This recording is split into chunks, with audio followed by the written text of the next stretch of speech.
You're live. Thank you, Mrs. DeGraw. We'll go ahead and call our meeting to order. I want to thank everyone for coming today, and we will excuse Mr. Cottle. He won't be here with us today. Mrs. Perkins, would you lead us in the pledge? I pledge allegiance to the flag of the United States of America and to the republic for which it stands, one nation, under God, indivisible, with liberty and justice for all. Okay,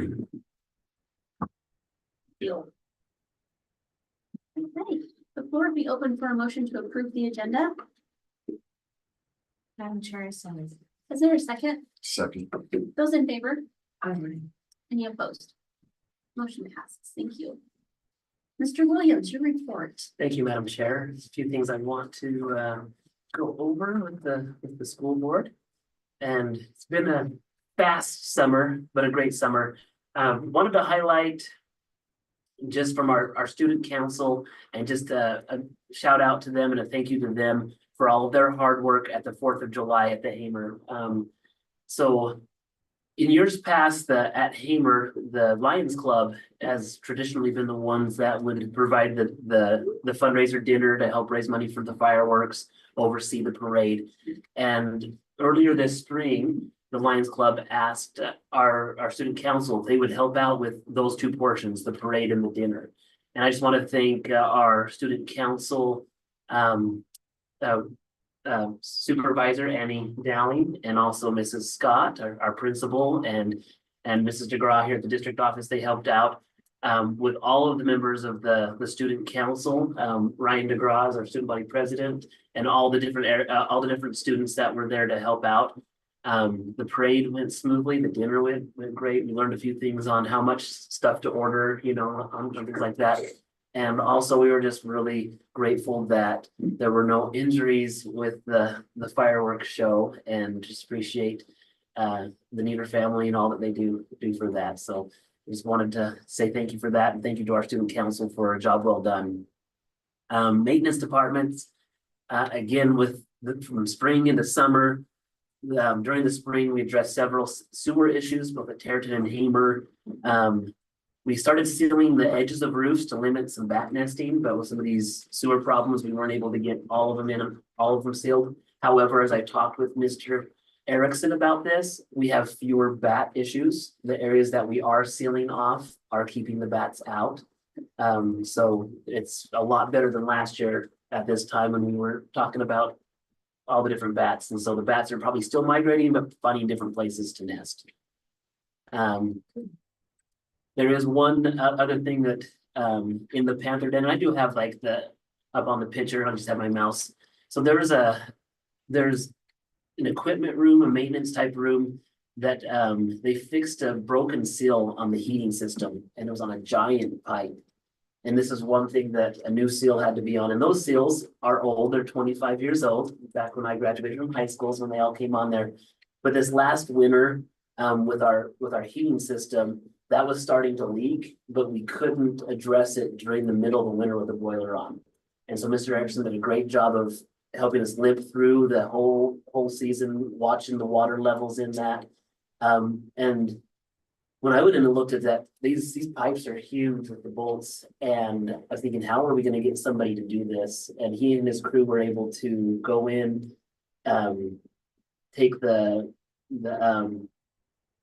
whole system, get it replaced, get a new gasket in it. And so I just want to say thank you to our maintenance department jumping in, problem solving a lot of these issues. And so during the summer, other thing that our maintenance department has done is with the purchase of with the new rototiller that we've used to help keep our baseball and softball fields done well.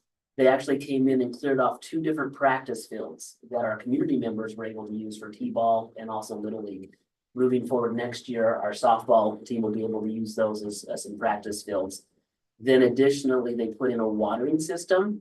And if you look up here at the map, we had a watering system under the baseball field from about right here over, and then also over here by the hill.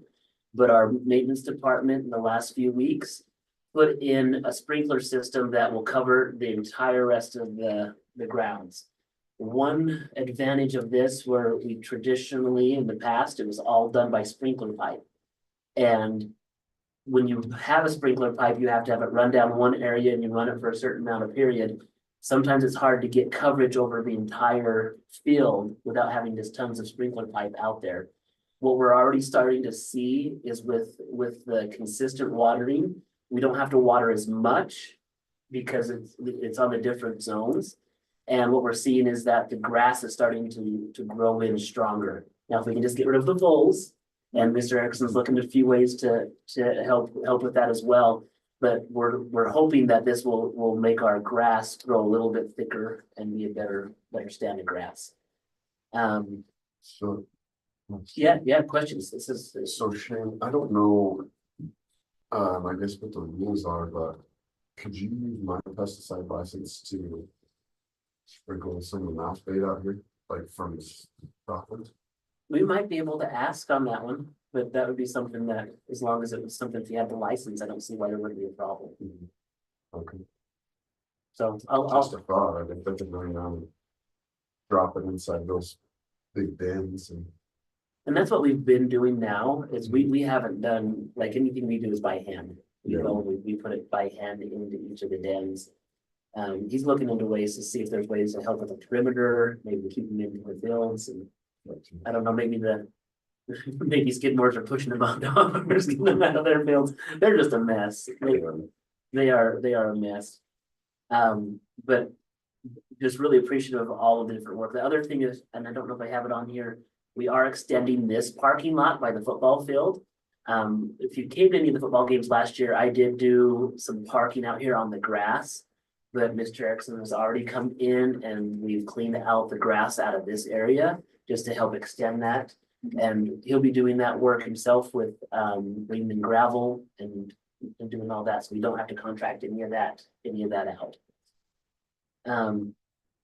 Along the lines of the underground, we never did have an underground sprinkler system here in front of the high school where I'm putting with my, right there by the parking lot. So he did tie in, there's some drainage projects that he's doing, one that's right here by the elementary and the district office, and another one that's gonna go between the seminary property and our sidewalk. So we're gonna put in a drainage system there to help facilitate the drains, but then we ran a water line, and now we also have water going in front of the high school on underground sprinkling system. So a lot of work being done this summer. There's a few extra projects that they still have to finish up in the buildings. Summer's never long enough for anybody. I know the kids probably want summer to go on forever. Parents might want it to end. I don't know, but maintenance also doesn't want it to end yet. They're still working on a lot of things. Mr. Williams, do you have the bearing the? Oh, what that for In conjunction with that? yeah, they're just that corner by the ramp. They're working a lot of different things. They're gonna bury that propane tank that goes into the science one, so it's not out on top. They took down that little fenced area where the trees start growing up, and so it's gonna look really, really nice, and so they're moving forward on it. I know that they've been behind on some of the other projects with some of the weeds and things around because they've had to have all hands on deck. I know that we're focused on that. We're gonna get that stuff taken care of before school starts. Trying to think if there's any other things. We did have the company that helped with all the locks this last year. They came in just to help fix a few of and tweak a few of the things. They've been on campus this last week, so we're still working through all of those. Custodians, they do a great job on deep cleaning. They're getting through everything, so they're doing a great job this summer. Appreciate them. The last thing I want to talk about is just some back to school information, and a parent letter that is on the agenda here. And we will be sending this letter out to all the parents. And I do want to just talk about this and take a few minutes to go over this with this. And so I've hoped that maybe I should just read it. Should I just read it in its entirety? Yep. Okay, I'm just gonna read it in its entirety. Dear parents and students, I hope you have enjoyed your summer. We are looking forward to seeing you all back at school in August. I want to highlight upcoming calendar items and address new expectations concerning student cell phone usage during instructional time. So the calendar parts of interest, registration for returning students. And all of our registration is going to be at the district ALC building. That's for all schools, Hamer, Tarleton, high school, all here at the ALC building. So for returning students, August 5th and 6th, Monday and Tuesday from 10 to 2. And we want everybody to be advised that on August 5th and 7th, that's gonna be a Monday and a Wednesday, the high school will be closed from 7:30 to 5:30. Excuse me, 7:30 a.m. to 5:30 p.m. There's gonna be a safety training with Jefferson County Sheriff's Office at that time. So if you do see a lot of police cars parked over at the high school those days, that's on purpose. They're having a safety training over there. Registration for new students will also be here at the ALC building on Wednesday, August 7th from 9 to 12. August 12th is gonna be the first day of fall practice for sports, and that's gonna be for high school. And then this is another new thing this year. August 15th and 16th, that's a Thursday and Friday. Those are school days for high school, grades 9 through 12. And then the first day of school for grades BK through 8 is Monday the 19th. I'll just show you on this one what that looks like. So high school starts on the 15th and 16th. Pre-K through 8 will start on the 19th. I will briefly explain why the district has different start dates for the high school and why this district starts in August. Our calendar has been developed to meet state requirements and the expectations of our community. We have adopted a 4-day calendar with a 2-week harvest break and a 1-week spring break. To have enough calendar days to meet state requirements, the high school needed 2 additional days made up from the earlier start. Because we are on a 4-day calendar, it's crucial that we take advantage of the instructional time during our school day. This is going to be a really important part that's been weighing on my mind as a superintendent. The superintendent, administration, and school board, we've reviewed our district mission and have identified areas for improvement. 2 areas for improvement are attendance and cell phone use during instructional time. Attendance matters for several reasons. When students are absent, they miss necessary instruction, which impacts learning. Chronic absenteeism may result in students losing credit for class and jeopardizing graduation.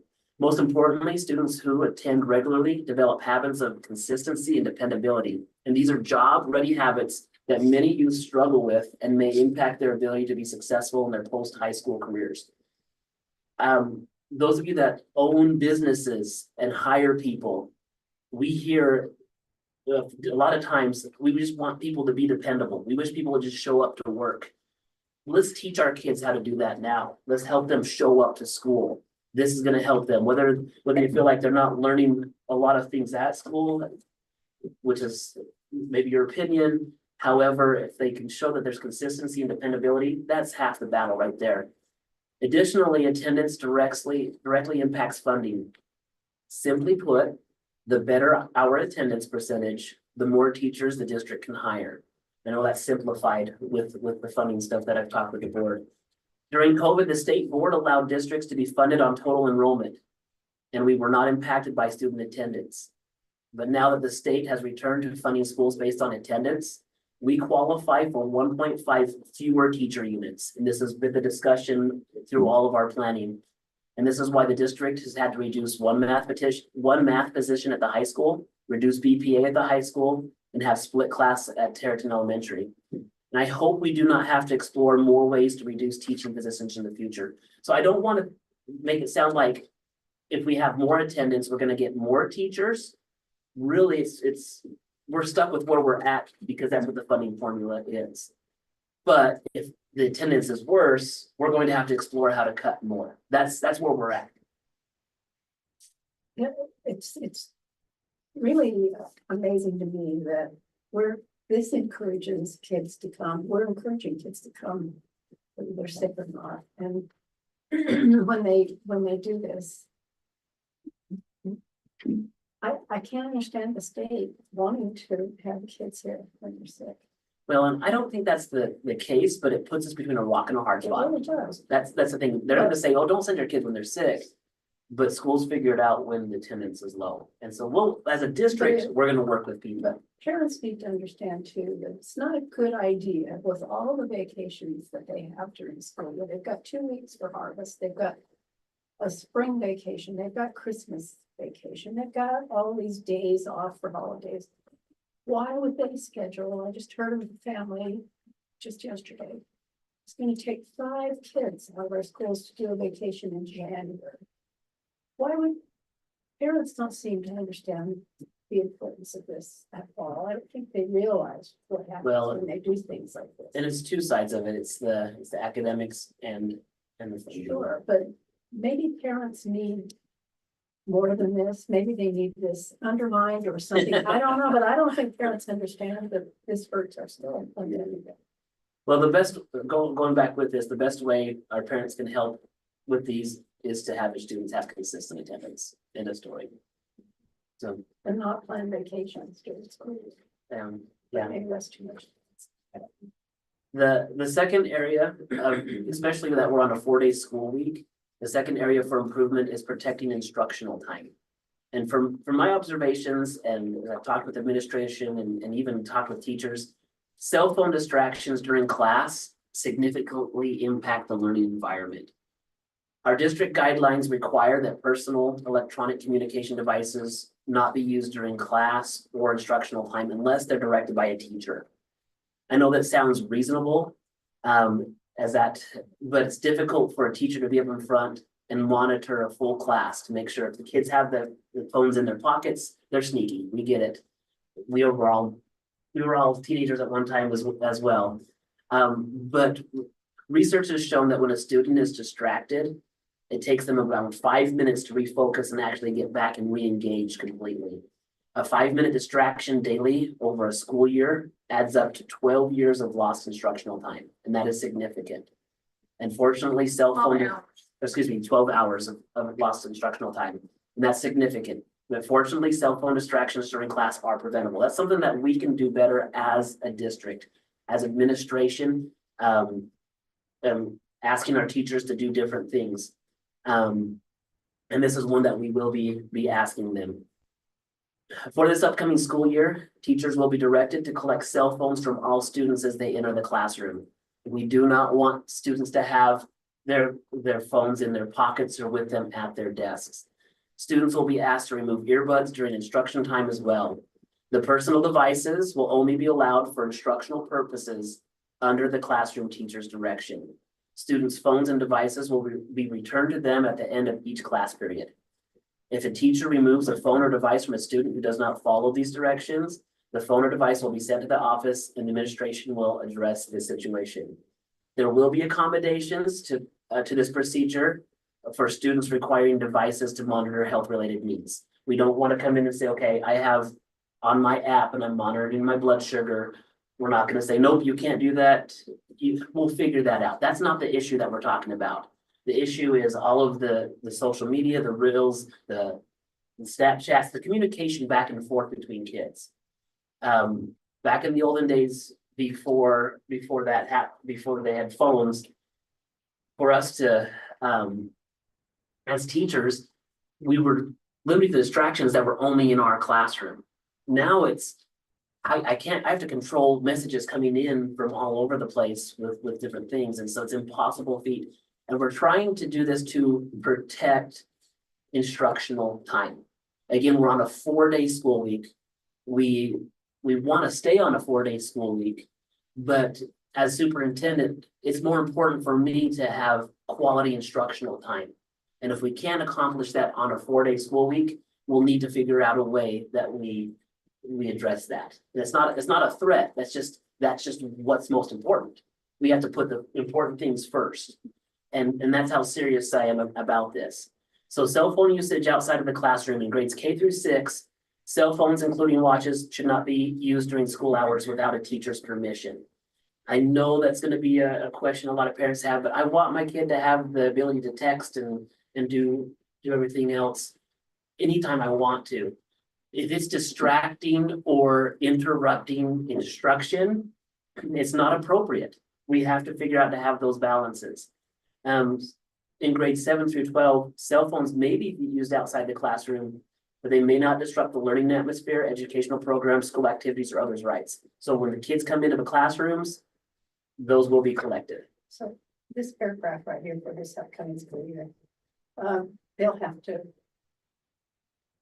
They'll have to do their phone with the teacher now for the K6 though, or K6, they're not gonna do that, are they? Maybe fifth and sixth will, Maybe 56 will, but, but we don't Well, I want, think- but we don't want fifth and sixth graders using phones at recess either. right, so they should collect them at the beginning when they get there and then give them back at night, so they don't. use Yeah, them. that, Otherwise, they are gonna use them. we'll have to monitor that. between Recess and lunch hour and that sort of stuff. Yeah, and this isn't a perfect, like even with, this isn't a perfect product right now. This is just the beginning point of where we're starting with these expectations. But, you know, there's some things that we could change on that moving forward. The thing is, we want to protect kids' rights. So when we look at this with the cell phones that can be used outside of classroom. Really, if you don't have permission to film somebody, you shouldn't be filming them. Whether you're a student or an adult. Like that fringes on somebody else's rights. If you're taking a picture of somebody and then posting that, technically you shouldn't be doing that without their permission. And so, but for whatever reason, we've kind of just looked at, oh, they're cute, they're going between friends, but if once somebody has that video of you without your permission, that's infringing on their rights. So our goal is that these actions will improve our instructional time and better prepare our students to be active learners. The district will also provide parents and youth with further information and educational opportunities about how cell phones and social media can impact our youth. The district has went out and purchased a subscription to a program called Screen, help me, Mrs. DeGraw, with the name of it. Screenagers. And it's a program that has 3 different videos on it. We'd love to be able to show those at POM meetings, at other events. That just helps show the why we're trying to do this. It's okay for our kids to put their phones away, interact and talk with each other. It's actually okay to sit and be bored and let your mind think for a minute. The issues that we have, and this is something that I didn't put in here, but I don't want our teachers to be using the phones as, hey, get your work done and then I'm gonna give you free phone time. If they get their work done, I would prefer, as a superintendent, give them time to actually talk and learn how to interact with each other. They have plenty of phone time everywhere else. It's the time here at school. It's okay for us to put up some guidelines to, again, protect the instructional time, but also prepare our kids to be productive individuals when they leave. And that's why the attendance and the cell phone is so important for us to help them say, let's get some boundaries on it. You have to teach yourself, yes, but we need to also do a better job as a school. That's what we want to do. So I'm confident that these steps will produce positive outcomes, but we need your support for them to be successful. Please feel free to contact me with any questions or concerns, and I look forward to seeing everyone soon. So, school board, do you have any other thoughts on this as we'll send this out? I'd like to be clear, grade 6, K through 6, they shouldn't even have phones there. They shouldn't be seen, correct? Correct. If the student brings that and they want to use it to call you, we're okay with that if they have permission. And so usually how that would work is it goes, can I go to the office and call my mom? Yeah, go to the office. The student has their phone in their bag.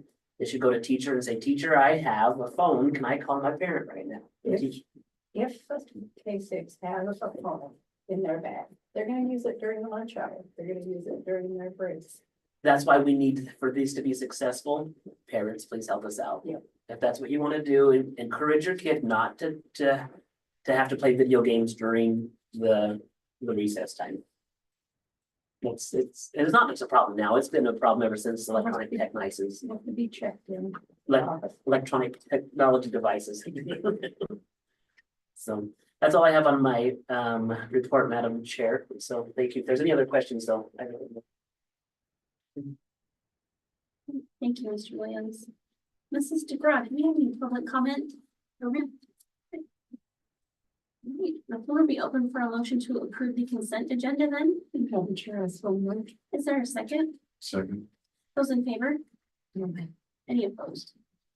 Motion passes. Okay, our first agenda item for action items is purchase spending and surplus approvals.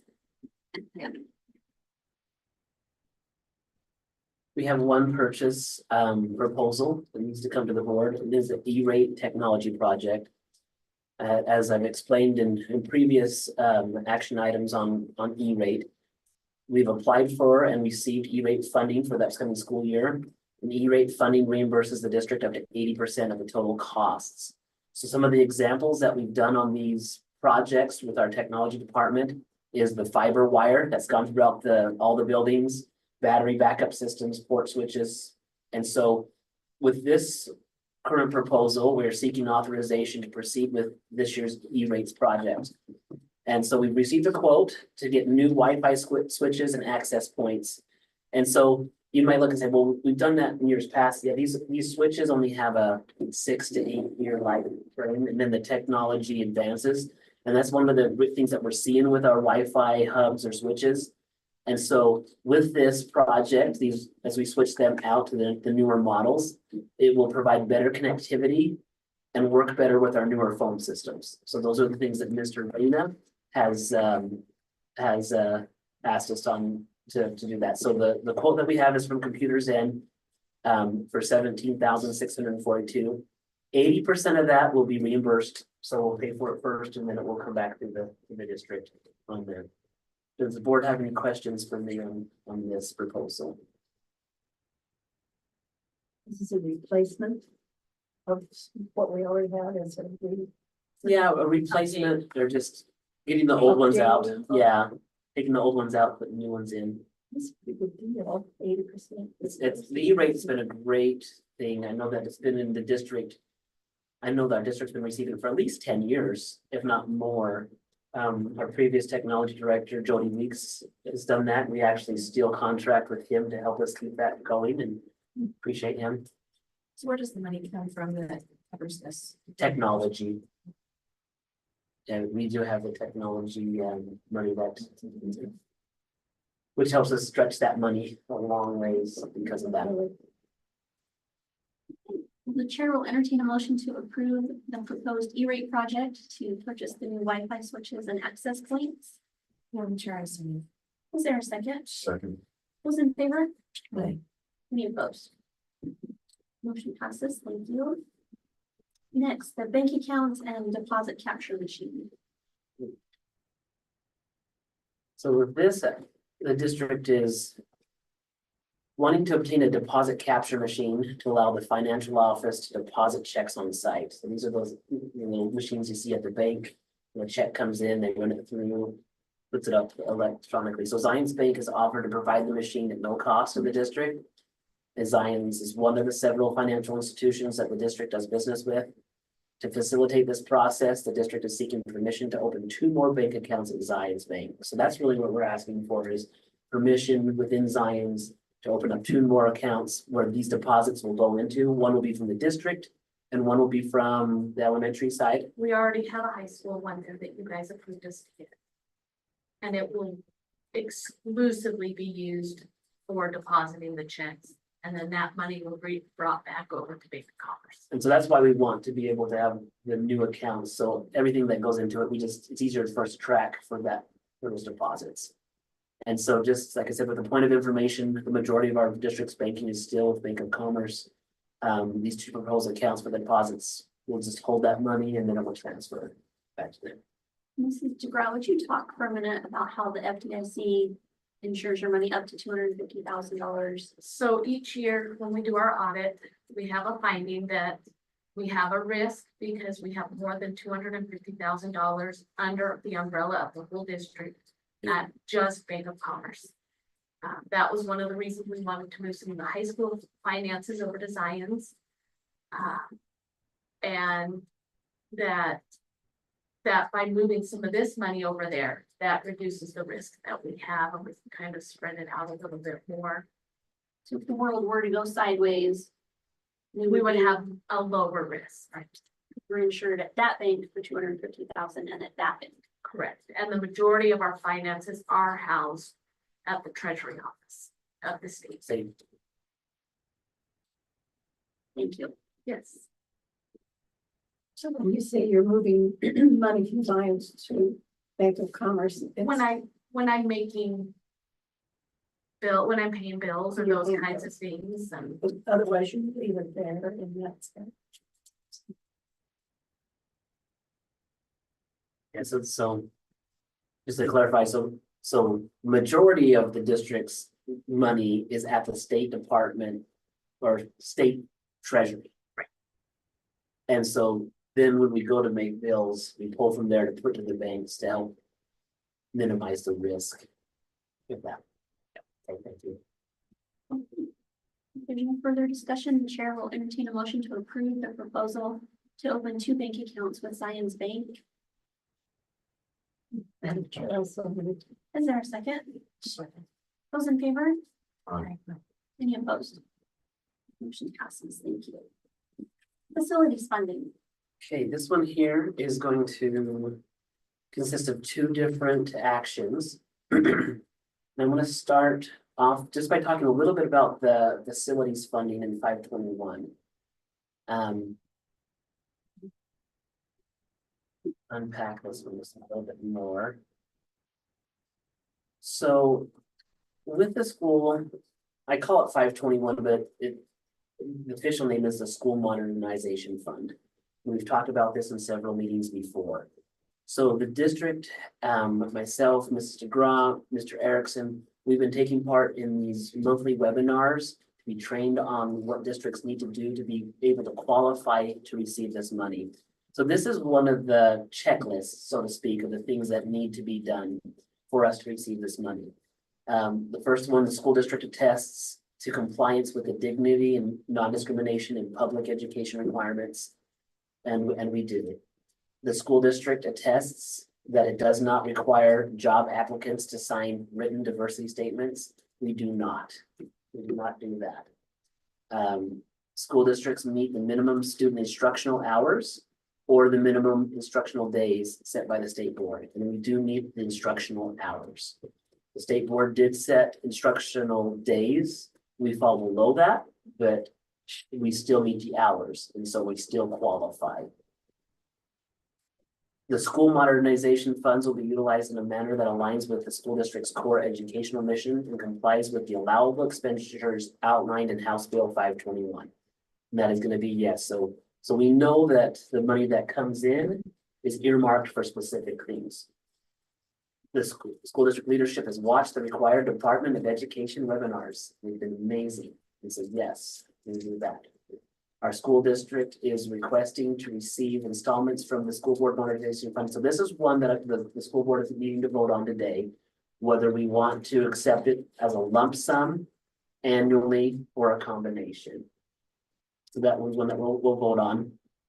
And then there'll be a spot where we put the school board members as part of this group, administration, maintenance department.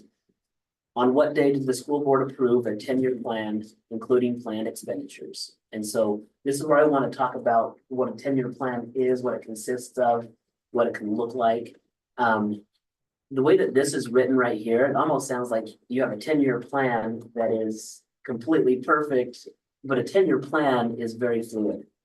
And as right now, we don't know the exact amount that we're actually really going to get. And so these are all approximate guesses. And so with the When you said that there were this talk, yeah. limits on what we use it for, is it mostly for? So it's for capital projects on student occupied buildings. Yeah. Without being mainly athletic in nature. So you can't use it for athletic facilities. It needs to be, so those are some of the things that you have it on. Now, this is where, again, and this is gonna tie in a little bit with our bond and levy discussions that we have in the, that we're gonna have a little bit later in the information section. Where in the past, we were able to use lottery money, maintenance match money for certain things. The legislature, when they wrote this up, moved that money over into the 521 to help with tax relief, everything else. It changed the rules on how it can be spent. And so that's why we have to be careful. So with our with our current bond that is near its end, our 5-year bond that we've had. We've had specific things that we use it here, but we were able to be broader than what the states is. Like, we can put on you can bond for an athletic facility if your local patrons approve that. Did that answer the question? Yes. So 10-year plan. One of the things about a 10-year plan, and there's 2 of them here. It's fine. In 2019, in the first couple of months when I was superintendent, we did have a 10-year plan that was completed in the district. It is a state requirement to have it. And if you remember, I don't know if you remember tennis, this is the one that it had. And it came in and it just talked about the different things with the history. This plan actually makes us compliant that we've had it within that time frame. One of the things that with this new process that they're asking us is they provided this template and it's really similar to a computer program that Mr. Erickson and I will be able to go around here in this next month to be able to input specific things on each building. But that process probably won't be done completely for another month. And when we get that finished, we'll be able to come back and input more specifically. So with a 10-year plan, we want to have each building. So I've selected West Jefferson High School. So West Jefferson High School will be one section and then we're going to put the different buildings. So the West Jefferson High School Ag and Auto Shop. The West Jefferson High School FCCLA and Wood Shop. So you can see where I'm going here with everything. The junior high wing. And I don't know if it's 87. Again, it was the late 80s where they put that addition on for the junior high. Those classrooms that are right We can get you the right. by the library, that area. The 38 building, we're having that one going to be its own section. The 60 edition, which is our regular K-4 elementary. So you can see all the different ones. And these numbers here are ones that I quickly just threw out there, but they're not going to be solidified until after we go through and do that. So don't pay too much attention to these. And you might ask questions, well, why is that there? Honestly, it's just because as I'm looking at West Jefferson High School, why did you put 300,000 under 2006? HVAC, I'm thinking HVAC is our boiler, and we're looking at maybe replacing that. That doesn't mean it has to be in 2006. It could be a little bit later on.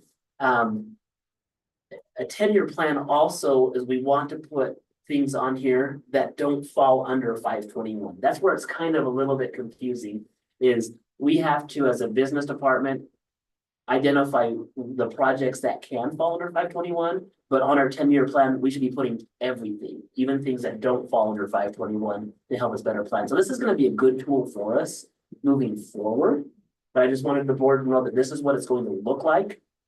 This is what a 10-year plan looks like with the expenditures. We're estimating that from 521 that we're going to get 2.3. Just for right now, I went in and just balanced everything out, but I don't have it set up in a way to take it off, because one example that would not qualify for 521, and I put under the Panther Den or the PE facility or just the under the site, I put the track and field. That's going to cost us about $600,000 for those projects. That can't be used with 521. Now, does that have to happen here? No, but those are things that we'll have those conversations over the next month with that. So going back to the 2 action items, just so we can move forward, make sure the board understands all of it. The 2 proposals from the facilities planning is that we vote on the 10-year plan document, that we know that we have one in place, that you guys have looked at it, and the second one would be the lump sum or annual. So I know there's a lot of things to unpack here. Do you have any questions? Do I need to explain anything a little bit further? At our work meeting, the board asked us a question about these funds. You guys asked if we would be able to invest the funds, maybe in a CD or something that higher earning interest. Mr. Williams and I visited with our financial advisor. And he said, you can do that. And he's been highly involved in getting the information and sharing information out to the districts about this bill. And he said, he'll help us to be able to do that, but you can get a CD that will allow you to have a certain amount fall out each year. And so as we build our 10-year plan, we can kind of work through those kind of things. So I did want to give the board that answer that they had asked us. Yeah, so I would anticipate that as we look at the 521 money, these first couple of years might not have very much on it. But if we have it as a lump sum, we'll be able to invest that money as well.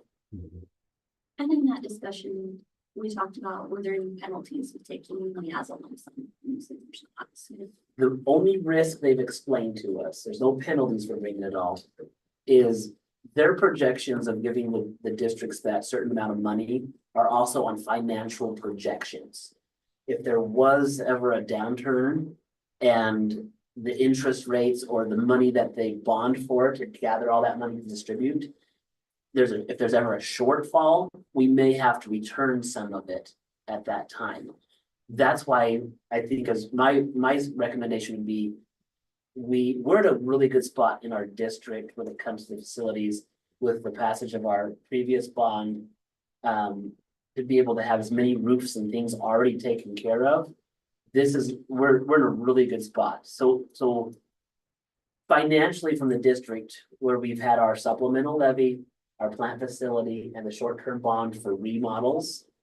Basically the bond's gonna fall off and the 521 is gonna take place of that bond. Which gives our taxpayers a reduction and the schools still benefit. So we look at it that way, it's a really good option. We're gonna be able to replace roofs, address different things with this money over 10 years. It's gonna be a good thing. Just as we work through the things that we can't do anymore, but there's also a benefit. We can invest it. That's a benefit for us. And so there's always pros and cons and good things that can come from any of the changes. But your recommendation is to take it as a lump sum then? Especially if you can get some to fall out all the time. You always have a balance that if they say you're gonna have that, You can pull it out. pull it out and go. So what we would probably do is have an account with the state treasury. Because currently we have our main account, we have our bond account, and we'd open a third account that would allow us to have that money in there. And so we keep a portion in there for the year. And then we would move the rest into a CD or something like So Madam Chair, where we're at on the first one is. My recommendation is that we would approve a 10-year plan with this document. With the understanding that the costs will be updated as relevant information is received through the building audits. So when Mr. Erickson and I get the building audits, we'll plug those more specifically. The board members will also be able to. At that time say, hey, can we keep an eye on these types of projects on that as well as we move forward. Just a question, you said with students in it, so would this building qualify? So we do have students with the PE, this is a PE building for our students. It also is a computer lab, and we've also had other CTE and other types of classes that come in here. Dance classes, the drama, social dance. the drama department will use it. So we could redo a roof on this building with this 521. Okay. Which is gonna be great because this is the oldest Last roof. This is the leaky roof right now. The only one that hasn't got done. Yes, since I've been the superintendent, I think we've hit every building, which is, it's amazing. It's 5 years to have all that, so. Okay, well, the chair will entertain a motion to approve the 10-year plan document with the understanding that it is a working document. Madam Chair, I so moved. Is there a second? Second. Those in favor? Aye. Any opposed? Since And my recommendation on this one would be to receive it as a lump sum. The chair will entertain a motion to receive the facilities funding payments as a one-time lump sum payment. Madam Chair, I make a motion that we approve a lump sum. Is there a second? Those in favor? Right. Any opposed? That motion passes. Thank you. Thank you. There's a lot to unpack on that one, so thank you for. Alternative authorizations. We have 3 teachers that need to be approved by the board for us to move forward with getting the alternative authorizations for them moving forward. And again, we've done this every single year, and this is a common thing in a lot of school districts, especially for hard to fill subjects and also for teachers who are coming into the profession on alternate routes. And so our 3 teachers are Mrs. Day, Mrs. Williams, and Mr. Ramirez. You can see the different endorsements that they are doing.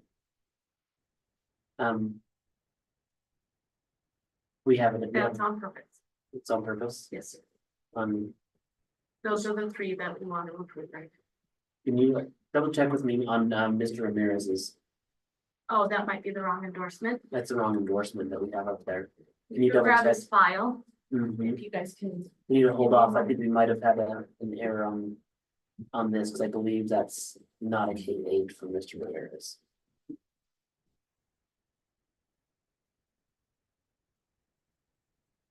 So the process with this is Mrs. DeGraw, a lot of these things that with alternate authorizations, these are common things that the State Department does to help the teachers be certified.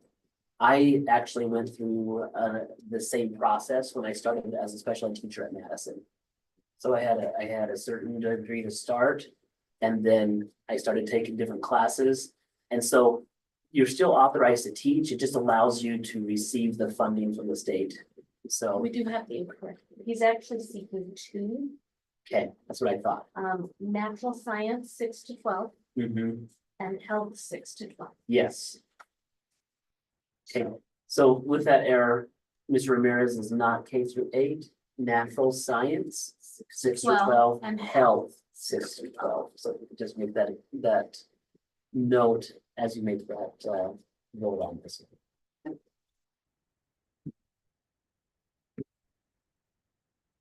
Any questions or comments? If not, the chair will entertain a motion to approve the alternate authorizations for 24-25 to the above 3 teachers with the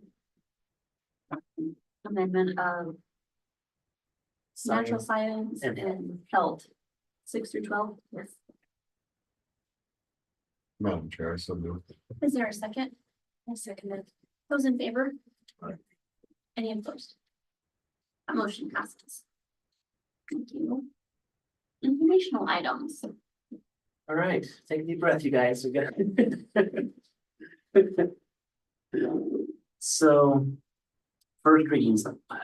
Madam Chair, how would you like to do this? Should we just propose to just open that up and go down to see if there's anything else? I know Mrs. DeGraw has been working through the suggestions from our work meeting to put those in here. We've been reviewing a few, so this will be the first one. We can still take things that we want to change now, and we just push that back into another first reading. So those are the things, that'll be the process. And I will provide the board a hard copy of these policies to review. So is this, you've reworked it? I've reworked these ones. These that are posted. Yep, and the ones that are posted are the ones that I have reworked. The majority of these are ones that we are required to adopt as soon as possible. So I pushed aside some of the other policies that we've been looking at and made these our priority right now. So I would like to take a vote and read them. Absolutely, absolutely. I would like to go over 1100B, as that is the board's operating procedures and protocols. There's a couple that I would like to highlight for sure. Yeah. Here as a first reading, but we'll provide the board with the handouts, looking at them if they look good. Again, the things that we've done in the past is that if there are minor Grammatical. grammatical errors and things like that. But if we're changing content, like this would be the time for us to look at that. So let's look at 1100B. To start, Mrs. DeGraw, if you would like to lead the board through this. So these are the protocols and procedures we discussed as the board. And then I also went to our protocols and procedures that we discussed in January at our annual meeting and added those in as well. And is this this one's a required one from ISBA? This is a required one by law now. Excuse me, by law. By law, we have to have this, and once this is voted on, it will be posted out here on our board of trustees board for people to always have access to look at.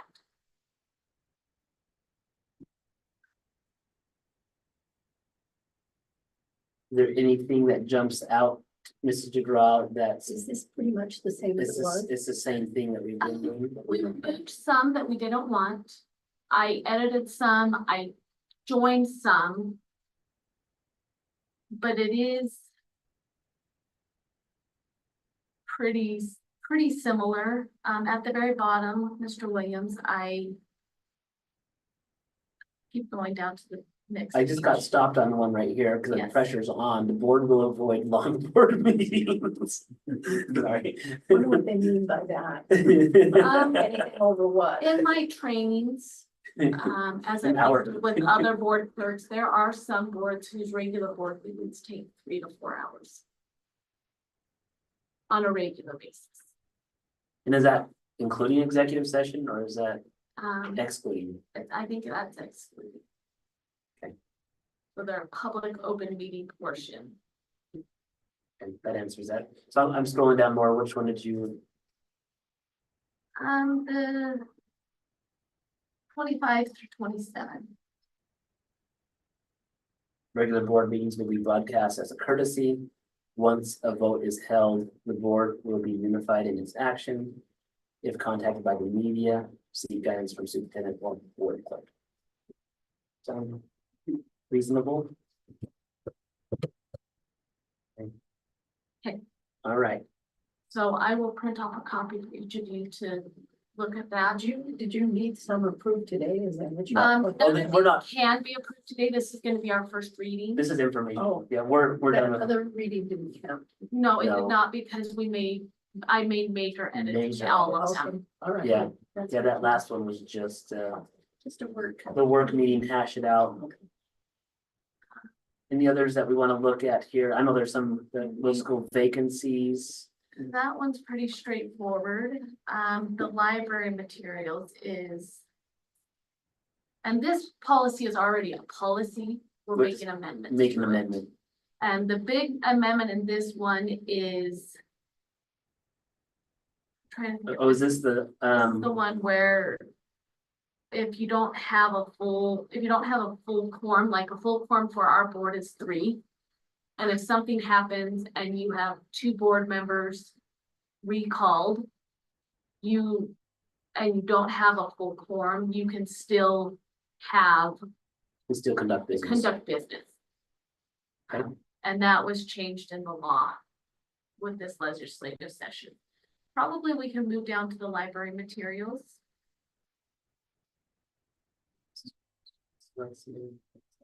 The only thing that changed in the advanced opportunities is how much the state is giving to students. Yeah, I'll just pull that up as one example, like on most of these. We'll read through. Right there, the There it is. 4,625, that amount changed, so we just need to update the policy to reflect that. Library materials. So this is in conjunction with the new bill that was passed. With the legislation. To allow. Patrons, parents, students, employees. To request that, material be reviewed. Based upon certain limits. That is. So this one here is just the policy to reflect the law. Correct. That's already in, so this is just gonna be wording saying that.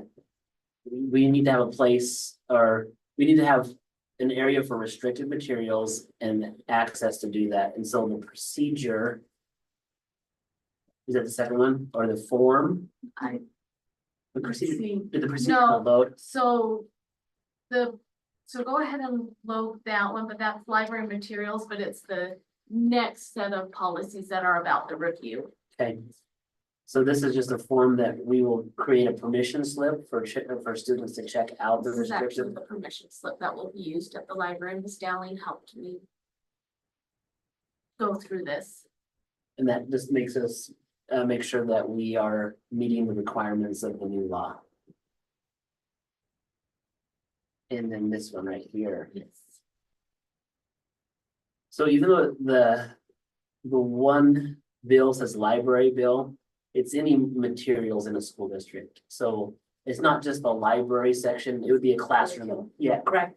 A classroom teacher's books. So the classroom teacher brings a book in, there's a process here for anything to be reviewed. But not curriculum, we're not talking. It could be, Oh, it could it could be, If there's- there was a portion of the curriculum that that wanted is to be reviewed. objectionable under this law, and I guess you should just go down to the definition of Yeah, harmful so minors. this is where it's not somebody objecting to the content of a curriculum. You still could go through a process and put together a review with the administrator on that. But this specific law is to harmful material that is more about pornography. And so when they say things that are harmful to minors, they're not talking about, oh, you're teaching my student about a certain thing. It's harmful in the fact of, it's talking about nudity, sexual contact, all of those different things with that, and it gives the definitions of all the things that would be seen as needing to be restricted. And so it just talks about the process, the informal process of explaining how it is, the formal process of removing it. It's just more important that we have the process in place, that we follow that process. There hasn't been anything to come in and say, somebody's gonna come back and say, you're doing the process wrong, as long as we have a process in place. So is the libraries, do they use the same policy? I understood they have their. Jefferson County Library has created their, About our libraries. so they are. When you say our libraries, you're meaning the public library and the Hamer. So that's what she's saying. So those are both public libraries that have a contract with the school. They have their public libraries housed inside the school. They do have a policy that their consortium is putting together. So the way that we are looking at this is with our letter, our memorandum of understanding with the libraries. In the past, we have had one of those employees be a school district employee. But what we're going to move to is work with them to have a memorandum of understanding that says the school district will give the libraries a stipend that they can take The and library the district. library district. So we'll pay the library district, and then the library district will then employ those individuals at the libraries. And so book reviews done at the public libraries housed in our buildings will totally be done by the library. So if Hamer or the Heart of the Valley Library has a request for a book review, that's gonna fall under their library consortium from Jefferson County Library District. What about the student portion of that? It's in their library. Still. Because we are contracting with them, we do not have the power to say, you have to remove this book into the restricted section, or you have to remove this book. Yeah. They are. I'm assuming that these are gonna be very similar. I haven't had a chance to look at that I there received a copy late yesterday, so I can share that with. with the board. And then that way, we would still, if there's a review request from the classroom, we'll take care of it with this policy. We all have to follow the same law. Yeah, So- it's the same law governing, the same law that is directing us to create these policies, it's the same law that's directing them, so I'm sure when they look at their. Like, we have our ISBA, I'm sure they have their equivalent to the libraries. And they're probably doing the same thing. The other thing we have to consider is those two libraries are not just for children. They're for people of all ages. And one of the parts in the law is you have to consider the oldest person that has access to that material. To make sure you're not restricting their access to. Yeah. materials. Any other questions on the library materials? 3450 student vehicle parking. This is what we looked at, got it to one page as a district policy on it. And so. This does. Address the concerns of safety that the school board brought out during our discussions earlier in the year. So students are permitted to park on school premises as a matter of privilege, not of right. Patrols and inspections may occur without notice, student consent, or search warrant. Students are required to unlock vehicles for reasonable inspection when instructed by an administrator. Failure to cooperate may result in the loss of permission to drive the vehicle onto campus or other consequences determined by the administration. The district may contact law enforcement in cases involving illegal parking, drugs, alcohol, or firearms. So these are the things that this new policy will be enforced during registration. Students will be permitted to park in their vehicles in the school parking lot, provided they have a driver's license, vehicle insurance policy, and vehicle registration. Those will have to be shown or proven to before you are able to get a parking pass. Students must complete the student vehicle parking form and receive a parking permit before parking on school grounds. Automobiles may only park in spaces marked for parking. All automobiles inappropriately parked are subject to legal consequences. The West Jefferson School District assumes no responsibility for them left in overnight and not responsible for damage. So the parking lots, this is the one area, again, we're starting to move into, we wanted to define this from the school, from the board level. Front parking lots are for juniors and seniors. The Panther Den parking is general parking, which means the juniors and seniors could park back there if they want to. And for freshmen and sophomores. ALC parking, no student parking, very clear. Procedures guiding this policy will be established and administered by the high school administration. And we do have in the handbook, we're able to get those into the handbook? Yes, so when we review the handbook, we can show the board what I those know we look were like. working on that yesterday. We can show the board what those procedures will be guiding that. And so I've been working closely with Mrs. Scott and Mrs. Dowling, combining that. We feel like it's gonna be something that will help, I guess, answer the questions and concerns that some of the other people had over this last year, but I don't know, So I don't see anything about money. no. That is a procedure, not a policy. And that's someplace else. Yeah, that is in the student handbook, Because I because know the it is. procedure, So what will happen with that in the student handbook is we will not charge any fee to park. However, if a junior or senior would like to reserve a spot, the student council put together, is it $10? $10 for that spot.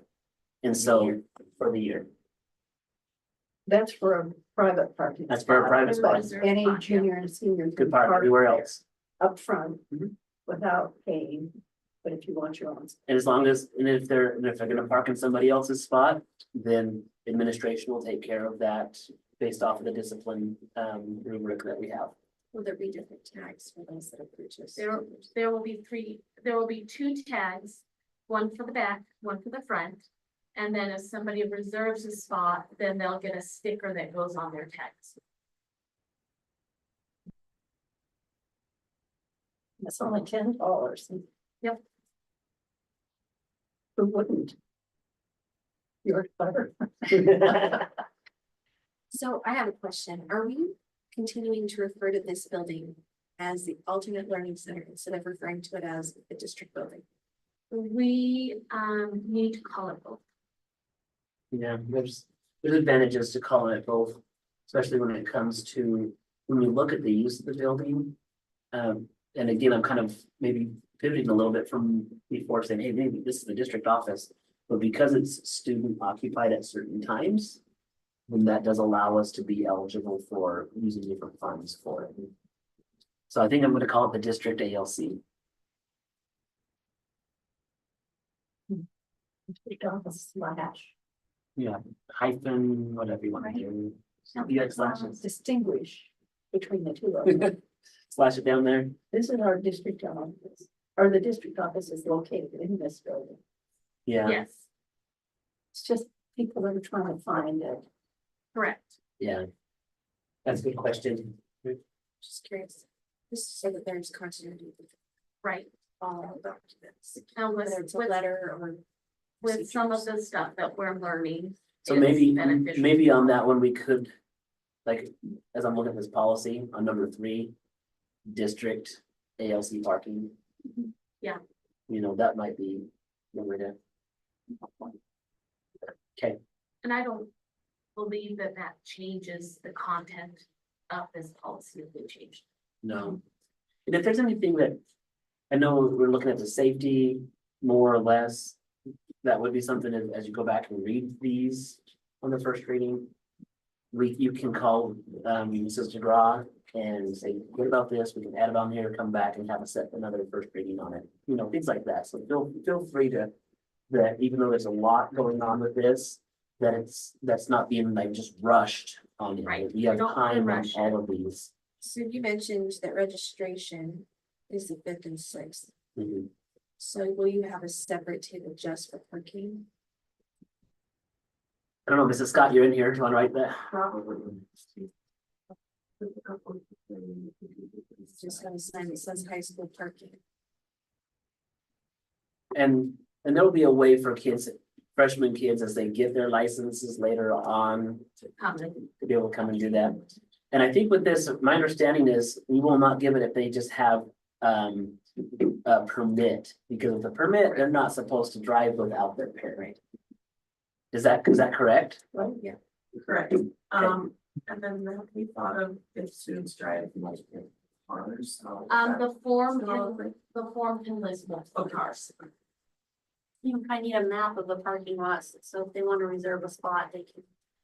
And it has that already. Oh, super.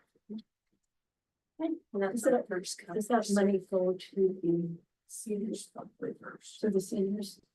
No, the money's gonna go into the, just into a student account, Student council, and it'll go towards student activities. and go towards getting the permits. Everything Oh, I else, see. yeah, just whatever.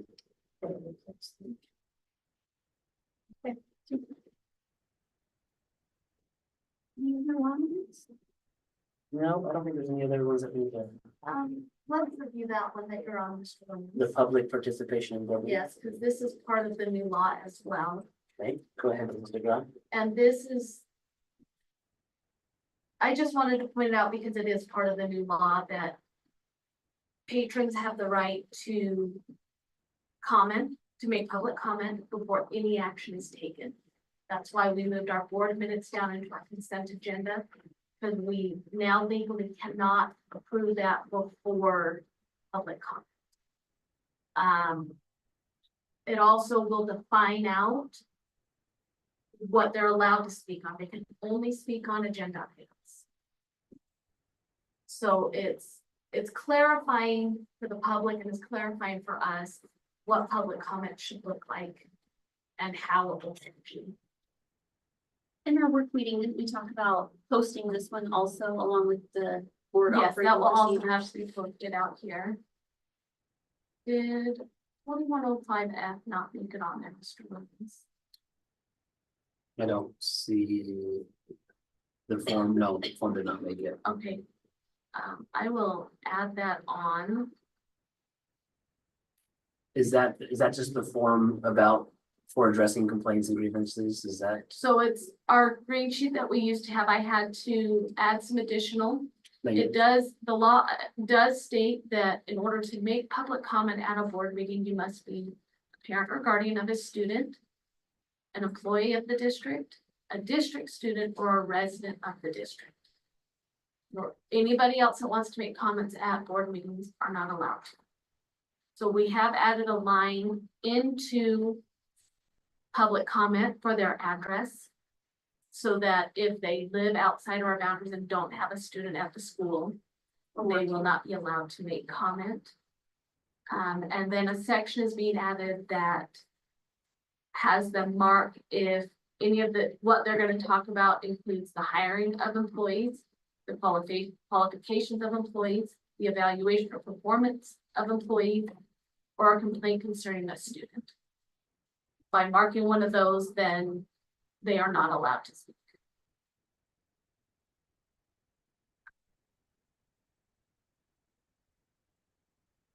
And this also just outlines what public comment, there's a time frame during a regular meeting of 30 minutes, shouldn't extend 30 minutes, that'd be a lot of public comment, but it could go that long. However, if it is a special meeting or something where it looks like that might be longer, under the discretion of the board chair, that can be extended. Is this where it states how long they have? To Yes, speak? they have 3 minutes to speak and a total of 30 minutes unless the board chair decides to let them go longer. On the same subject. It has to be on a subject that is on our agenda. Oh,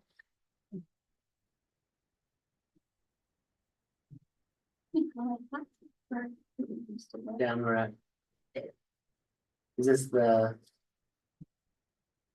That is our chain of command.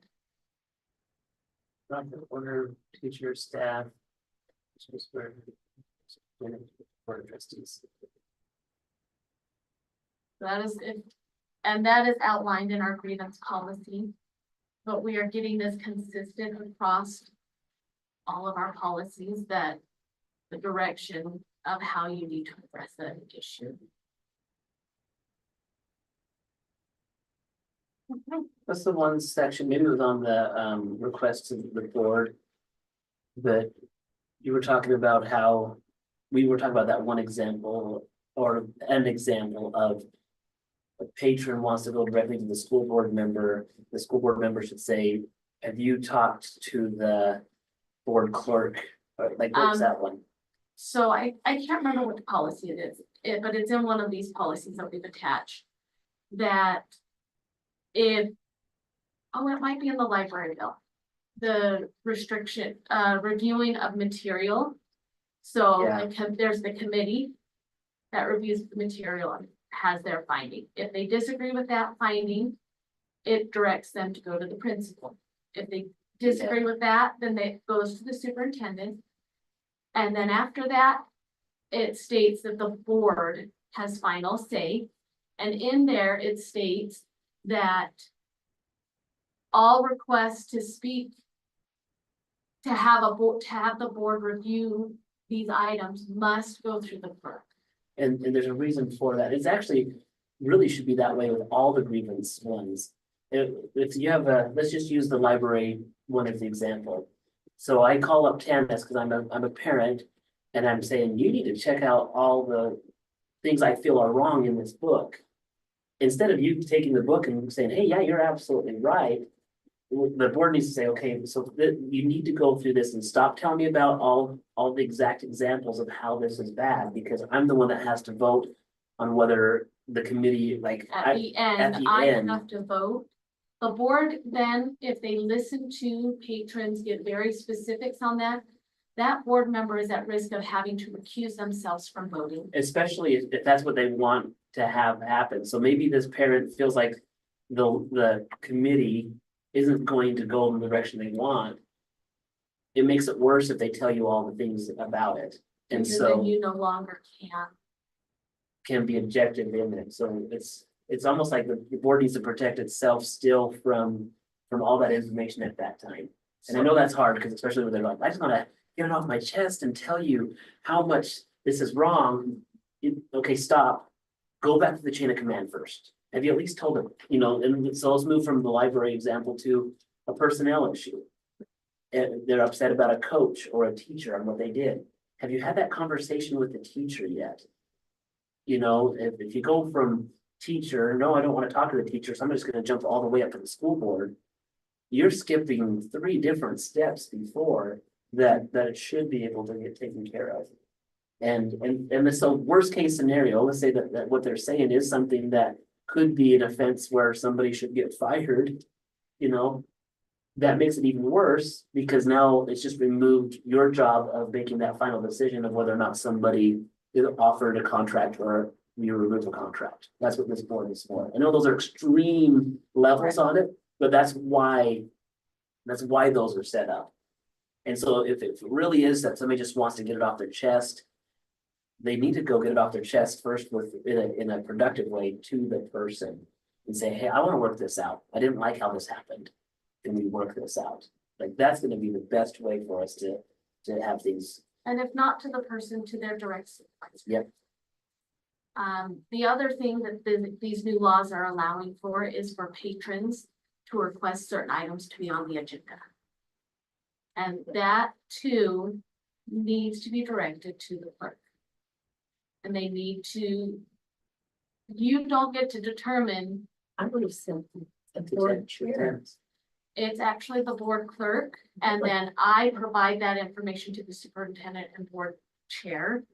Because again, if they're saying, well, I want parking on the agenda because I disagree with this, this, and this, and this, then that board chair has information that the rest of the board does not. And they're privy to information because that patron gave them that additional information. And then it could also protect your board chair also because the board chair isn't coming in saying, I'm getting strong armed into doing this. It's one of those things where it comes here with anything that goes on a board agenda. It's the same way with you as a trustee. If you want it on, you can go to the chair and do it, but that's because you're on that working environment. Right. As trustee, you go to the chair. But as patrons, Complaint, or. Yeah. Request patrons should go to board clerk will then collect all that stuff.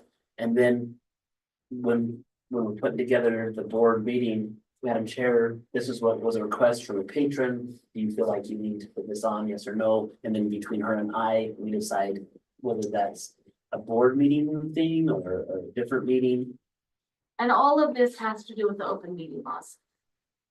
This protects you from any accusation of violating them. Good questions. Anything else on? There's a lot of policy. I thought we were more efficient this time than we were during the work meeting. There's a lot during the work. That's why I keep saying all those long But meetings. it did get rid of a lot. It did. We got through a lot. We got through a yes. lot. Any other policy, Madam Chair? Mrs. DeGrom? No, I think that's all the policy we need to review today. And I have uploaded the form now. Refresh. Yeah.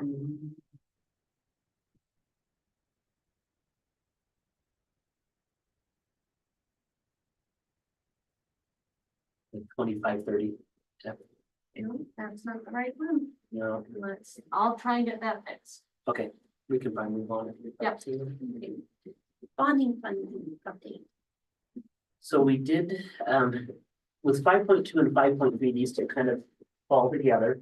But I just wanted, by way of information to the board, that we have approximately 200,000 that is left with bond. And about 70,000 that's left in the ESSER. So we're doing Your mark. unearmarked. Well, bond isn't earmarked. Bond is 200,000 earmarked, and that would be for the track.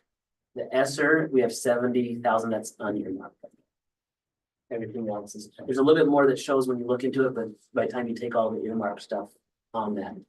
Mrs. DeGraw stepped out on this one, but we did meet with our financial advisor from Zions and asked specifically about the bond funding and how that works. We've always been told that you need to spend the bond down in 3 years or there's potential issues. And so that's what we asked about. Because where we're at right now is our bond 3-year mark comes up in September and October. What he told us is that there's an IRS regulation that when you receive those bonds, you have to have 80% of it spent within 3 years. And the purpose for that is the same thing as where you don't want to. They don't want people just to bond and invest and then use that money to build, you know. I guess. Because our bonds are tax exempt, Yeah, then you can't, you Deal. can't purposefully hold on to it for gaining interest. which made me ask the question, what about 521 then? Because that doesn't make sense. And he says 521 plays by different rules than by a bond that you have at the school district. So everything that we said about 521 are things that we are able to invest on. But these bond funds were not, they're supposed to be used for those capital projects that are there. So with the 200,000 and so it's whatever's not spent or the interest that you gain during that time. And so before we get to October, we're gonna meet back with our financial advisor, make sure that we're within that limit. So everything is gonna be fine with that money, being able to hold off or be able to do that track project next summer. Okay, good news on that. ESSER funding, like I said, we have approximately 70,000, 74,000, I think it was, and that's not appropriate yet. We'll be able to have that all spent regardless if we get to the end of the spending time. We have things that we can roll that into for either learning loss, either another curriculum, other things like that. So we have some ideas with that funding. Any questions on the bond or the ESSER? I guess I would like, this opinion, but I would like to see it on a spreadsheet, see where it went, how Yes. much. Mhm. Yeah, just. And And, then as and we can build that with all the other policies. right, I think you have it already built. We do have. We do, I mean, Just probably It just needs to be updated. yeah. Yeah, the ending amounts like we talked about, those are things that we know exactly from all of the financial budgets that we put together. Right, the exact thing, you can definitely do that, right? Okay. Yeah. Let me renew. So 5.4 and 5.5 actually, they go hand in hand. Yes and no at different levels, and so. So I did attach the supplemental level information that we had in 2023, and I want to start with this.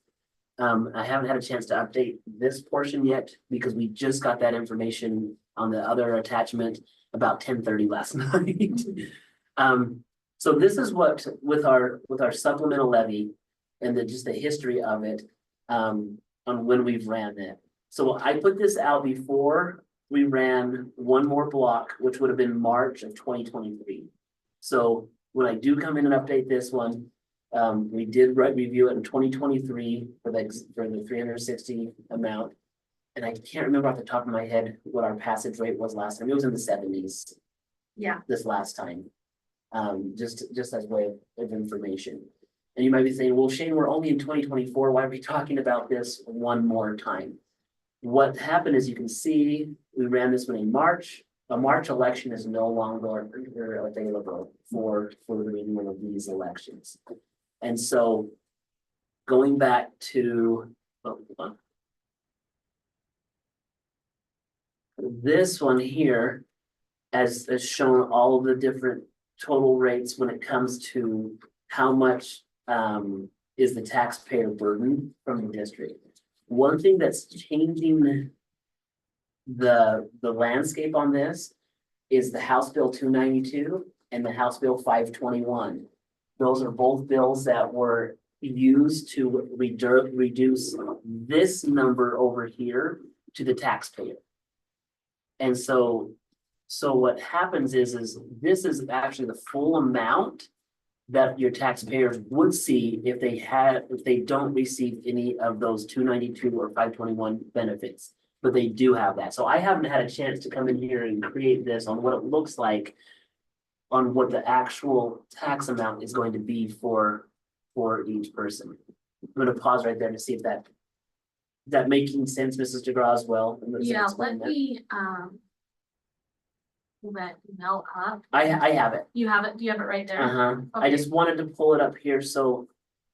This is a screenshot from a part of the email that we had from Michael Keith yesterday. And so we've asked him about the plant levy. and also the supplemental levy. So as I'm talking about the supplemental levy, he says that for 360,000, the tax impact would be 109 for the district. Let me I go back think to that previously one. it was 118. And the previous it was 118, so it's actually going to be less for the same amount from what he's projecting. The plant facility, we don't know on that one yet. We'll have to reach out to him to get that Is number. that not on there? No, he didn't give us the plant facility amount, because we only asked about the two, but again, this is the first time he's helped us through this process. I need to just go back and say, this is what I want it to look like, I need all this information. Because what I wanna get is, what is the total going to be for everyone on that one, but I don't believe, and this is the follow-up question we haven't had, because again, this email came in late last night. Is that 109? That is what is predicted, but will it be less because of 292? And So two and 521. ninety-two goes to our bond first. And we're still in discussions with Michael about this as well, but we're estimating that we're going to levy 300,000 for bond payments. So that one will stay the same. yeah, Well, yeah, it will stay the same. And then, so the portion that we're projected to get from House Bill 292 is less than the 300,000. It's probably 220 or something like that. but so if we are getting, I don't wanna say we get it, because we don't get it. No. The county gets it. Which reduces it from what the county asks the taxpayer. Correct. So, No, the county doesn't get it. We do get House Bill 292 funds to replace the funds that are not being levied on our taxpayer. okay, Does that make sense? yeah, it's just a big shell. I'm not saying in a bad It's way. not. But different protections come to different people. In order to lower our patrons' taxes from the 316 per Yes, 100,000.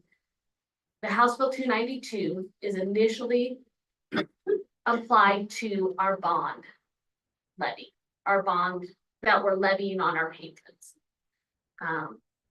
And then whatever money is reduced from that to our taxpayers comes into the district funds as if those monies came in from the taxpayers. So it does say the plant levy there too, Mr. Williams, it's 9094. And so that's also down. 9094 is down from the 98. Right. So it will be lower. So what we're saying is the reason why we're discussing a supplemental levy right now, our last one was in March of 23. It's a 2-year levy. And so we only have 2 opportunities for election dates now, is November and May. Those are our only 2 opportunities. So moving forward, we're probably going to, when a levy comes up, we will run it in November, which will give us a safety net of May, if that's the case. Because if we choose to hold off until May, it's a one-time opportunity. If not, we're done until the full next fiscal year. And probably have more voter turnout in November. They do. And I know Representative Furness started to present an idea. It didn't get any traction on the last legislative session, but he had an idea that he presented in the committee that if districts run a bond, or maybe even a plant levy, but a bond for sure, and if they do it during an election year, instead of having the supermajority be what governs that, maybe it goes down to a different percentage. I thought that was a great idea. It was just whether a simple majority or even a 55% is one of those things that he wanted to propose to say, look, if the naysayers to bonds and levies are saying you're passing levies without a lot of people there, but if you're willing to do it during a presidential election or an even year election, then that would be lower. And so I thought, I don't know if that's going to get more traction this next year, but I thought that was at least a thoughtful way to come in and say, let's have a balance here between that. Still have protection for the voters, but also still allow schools to be able to get what they need. So that is why, again, that's why we will need to talk about supplemental levy right now. Then the plant levy, we're gonna talk about that since 2015. I don't know, Nedra and Tanis were even around on the board at that time. I think so. It would have been close to it. It was Mr. Richens that was the superintendent. So we don't anticipate, and again, this is where we're thinking that we don't increase either of these. Especially with the 521 money, we want to be able to maintain that. Some might ask, well, if you're getting 521 money, why don't you just eliminate the plant levy? The main reason is our plant levy is still going to allow us to buy transportation items. It's going to help us make up the difference from the maintenance and custodial portions that we can no longer use, that we're no longer getting for. So it is probably more important that we pass our plant levy now with the changes in the rules with the 521. But I don't anticipate us having to increase that at all. I think we can still keep it even with inflation and everything else. I feel confident that with the 521 money and a plant levy with this, it will be well taken care of. So those are the things.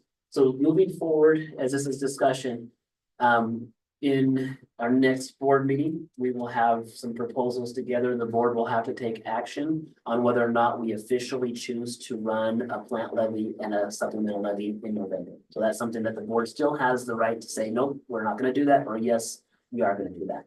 Do that in the same year. That's just the way it falls. How long is the plant levy for? We can have it for It's a 10-year. 10 years. I mean, It's like reading supplementals too. every 2 years, yes. And where this is a renewal of both of them. And both of the tax impacts are lowering. It's actually decreasing their taxes and still allowing us to continue to do the things within our district that we feel are vital and important. What do we need to tell them that? You can you? So with some of the rules that have been passed, we will be in need of parent advocacy and patron advocacy groups to help informed. inform. We can inform, but there are certain things that we cannot Yeah. do, which would, if we did, would null and void our election. What the worry was, for example, because you can see how the tax impact.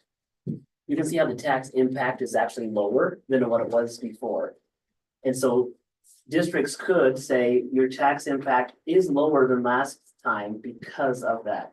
But they don't want us to use language to say because of 521 and because of 292, we can increase this and still have you pay less. That's the confusing part. It's true, you really can. Like we could increase the amount and it's actually going to be less than what they were paying before because of 292.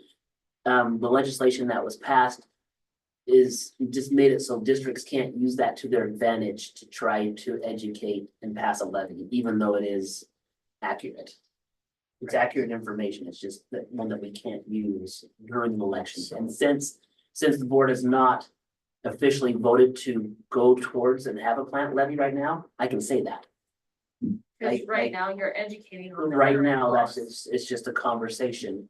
It's not, I'm not advocating for the passage of a plant levy because we have not officially voted on that we are doing that. That we are seeking that. And if we decide to go with this, our lawyers that help us with our ballot questions will help guide us in what we're allowed to say. But if any patron came in and talked to us, we could share share that that. information. So I can personally say that, I just can't advertise it. Even after the election starts, I can explain how it works Right. if somebody comes and asks about it.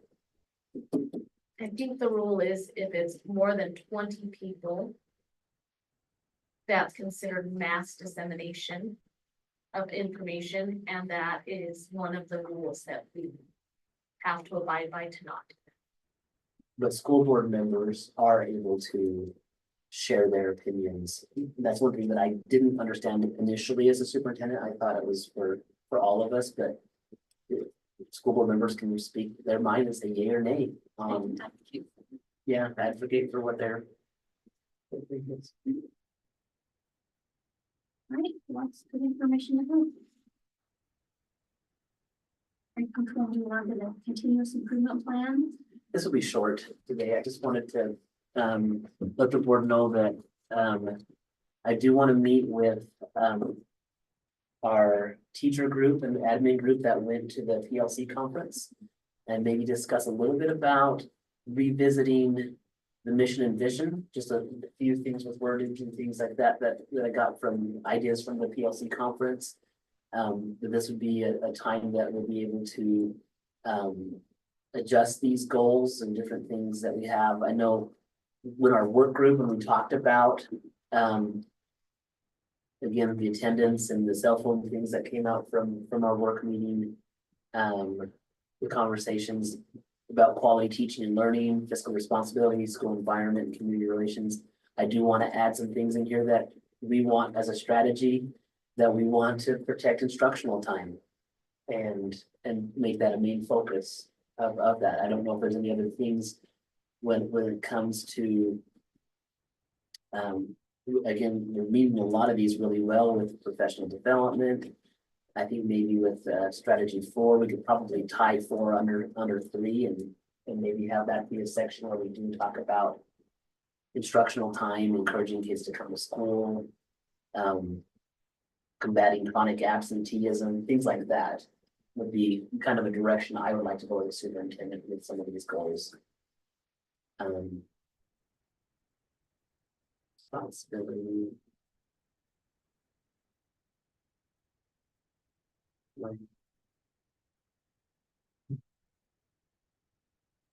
Often do you meet with that group, With which one, the group that you wanted to go over this with? so we will be meeting quite regularly as a part of the grant that allowed us to go to the PLC conferences.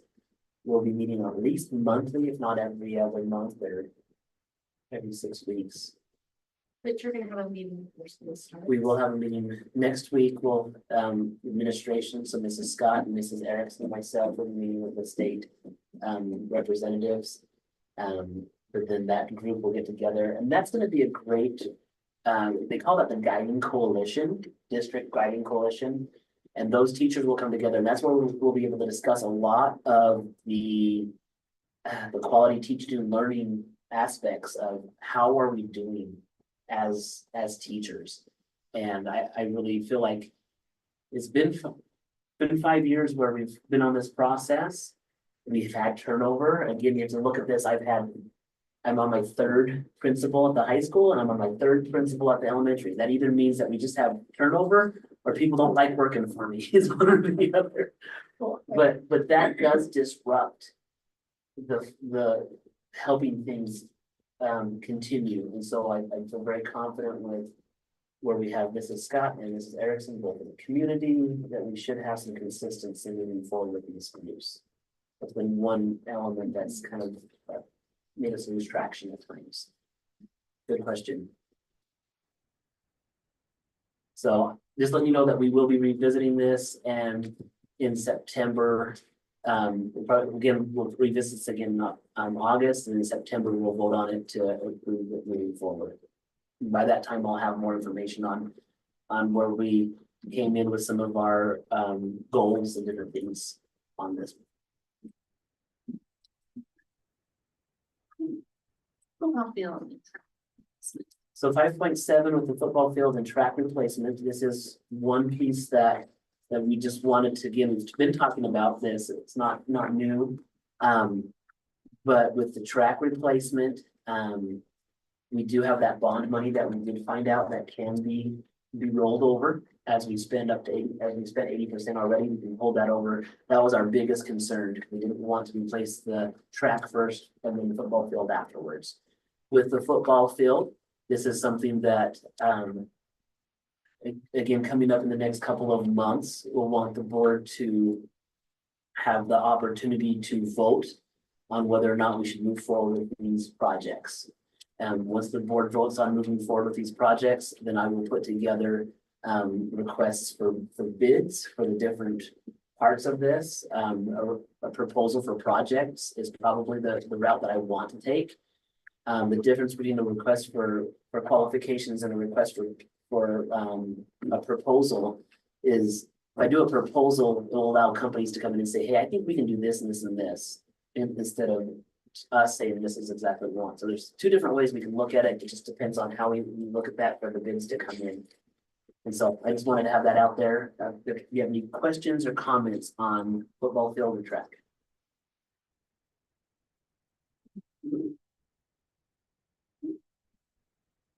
Great. And secondary handbook.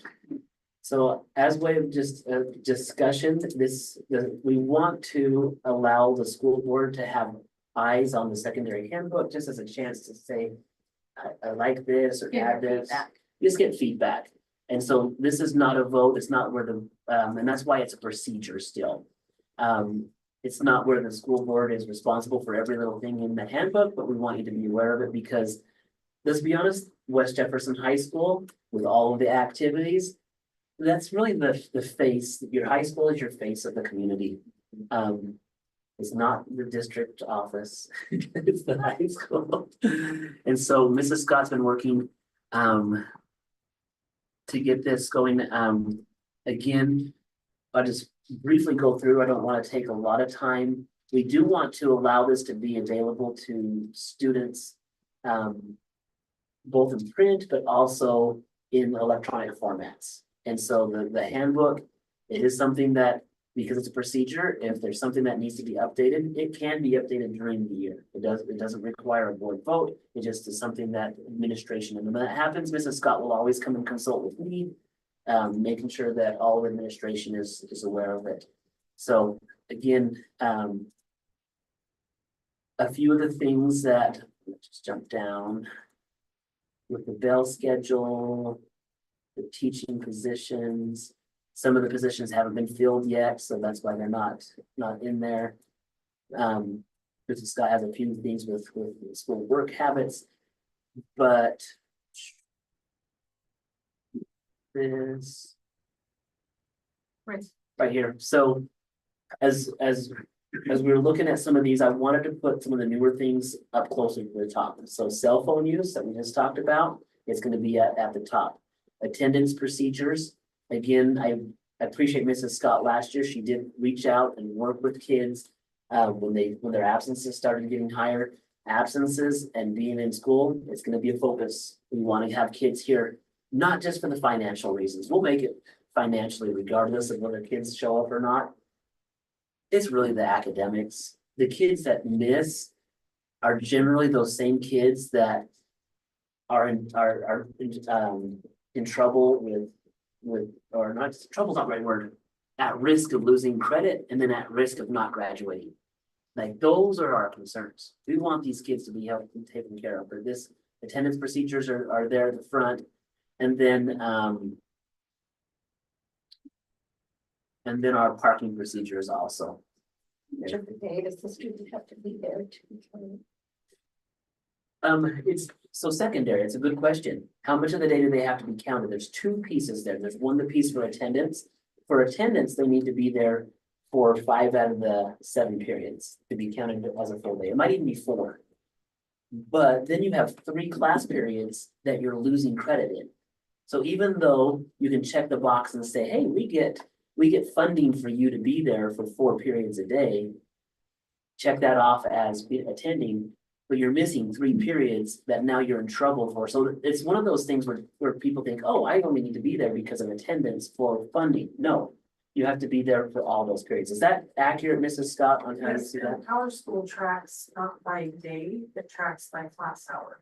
So like some of our kids that were rough, like it would show like 30 missed classes. So you would look individually, and they can get up to 6 in each one. But it tallies it, so you've got kids sometimes with 100 absences, even though it wasn't tracked by days, it's by class time. They missed 100 classes that they missed. So some of our kids that get up that high, like I had kids up that high, And so. And those are the He's extreme absolutely ones. right, like, they have 3 classes still that, if they show up, we'll get the funding, but. They're still missing that, and Power School does show that. But I'm assuming the state has access to that information, the Power School is trying, Yeah, anything from Power School gets uploaded to IC on that. so So, it will show that. On a 4-day school week, your one day becomes a day and a fourth, or a day and a. Yeah, It's still just a class hour, it's just constant. to my knowledge, like, yeah. yeah, it doesn't crunch it that way. They look at the whole on that. But it's still important, and that was a really good question. I'm glad you brought that up because I think that sometimes they think, oh, as long as the school's getting their money, they don't really care. No, it's not that is an important part. And yes, it's not like we're gonna get more. We have to start talking about, okay, what are we gonna cut next? Like that's the issue. Just for formatting purposes, that was highlighted because that was a section that a group of us were working on and it just didn't get unhighlighted. Yeah, we didn't wanna be like, hey, it's the parking Right, procedure. no, it's highlighted because it was a section that a group was Jared thoughts. There were 2 ones that I didn't change because. You wanted to, yeah. so we had multiple people working on the dock at the same time, so. But this is the part where you can see that most of this is the same thing as policy, and then you have the additional one for $10 a junior senior repurchase reserve spot. These funds will be used for student activities. Graduation, we're gonna keep graduation the same. I know that just, again, a year out, I know the state is looking at their requirements, so maybe next spring we'll be looking at this one, but as of right now, keep everything the same. Things on valedictorian, that's one thing that valedictorian, I like how Mrs. Scott had this last year. If you're 4.0 and above, you're recognized as being a valedictorian, but they do have weighted amounts to be able to have the top still. So I like that. Thank you, Mrs. Scott, for doing that. I don't think if there's anything else we need to really highlight in here. Everything else is pretty, those are the 3 areas that were Yeah. the Those are the 3 areas. biggest concern. This, I think if you look at it, it's pretty similar, we just take the copy and. Yeah. And it's always on mine too, if it's something, so. Do the board members have any areas of concern or questions on this? We've seen minor grammatical things to be just like that. Yeah. Because sometimes after hours and hours of looking at it, you look at them, I didn't catch that. This is pretty well done, or do we have a copy, is it not quite done? We could probably get you a I can copy. get you a hard copy. We could print this off. This is a PDF. We can print it off right now. Where it looks like. Pages is it? It'll be 430. 20 pages front and back, so that's not bad. I'll print one off for each. It includes work schedules too. That we have, we don't have wrestling yet, so I left you. This too. We're still trying to nail down some. And Mrs. DeGraw, didn't you say you had a different, Yeah, mine I is kind of- replaced that. Oh, good, because mine was Yeah. fuzzy. Yeah, that one is pretty clear. this might. Yeah, Yeah, that was. so this is one that, if you can spot the error on this one right now. I'll have to owe you dinner. Need my glasses. I found it. Right there's my error for the whole world to know. 2 should be 7. So you can see how your eyes will sometimes just look at that. So I caught that one, and then I added another one because this was one comment that I pushed these down 1 line and added the 26th as the Memorial Day. I don't know if I did it on the English, but I did it on the Spanish one that I was doing. So those are the 2 areas. Okay, we'll Just to- replace that before it's Yeah, finalized. before they finalize it, but thank you, Mrs. Scott, for putting so much time into this. Yep. Close. We're close, and we probably don't want to completely do all the Spanish until the English is. Finalized. It's fine. Yeah. And I'll have on my letter during the superintendent report, I'll also get that into Spanish as well. Okay. We need to have a special / work meeting. Do we? We do, because we need to get some of these policies approved. So it could be a short meeting. It could be a very short meeting. We would just look at that, and I think we wanna look at the SEL curriculum as well, and because The one that the Mr. that DeGraw. Mr. Ross presented, he went back and got more information that you guys requested, and so put I that think, in. I think we could do these policies that are on first reading and approve them, and then the SEL curriculum. So the next regular meeting is going to be August 22nd. And that will start our 1:30 time again, since school is back in, just as, So 12:30 for executive. yes. Yes.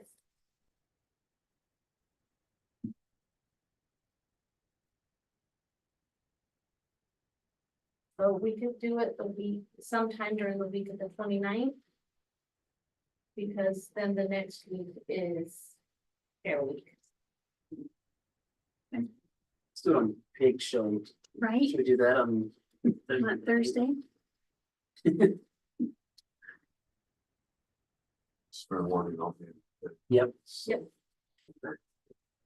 And even if you were able to join, I don't see us being a long time on that, but yeah.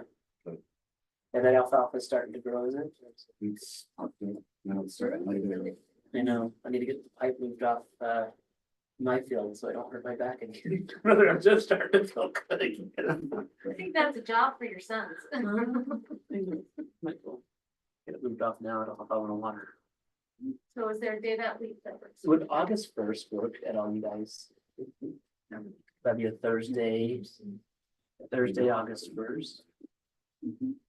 That's the volleyball camp. Volleyball camp is the 29th, 30th, 31st. Oh, okay. The 29th is also fairgrounds, you know. Yeah, I'm trying to stay away from those days. Wednesday I'll be coming back from Boise. So the first at 10.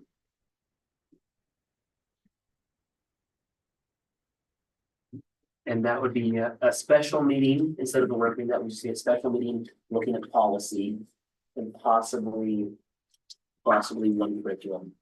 And Oh, I bring snacks. on special meetings, On special meetings, I bring these. I think it's at 10 o'clock. And then the August 22nd, 12:30 executive session. Yep. Great, All right, thank you. sounds good. Will the floor be open for a motion to adjourn? Madam Chair, I so moved. Is there a second? Six. Those in favor? Okay. Any opposed?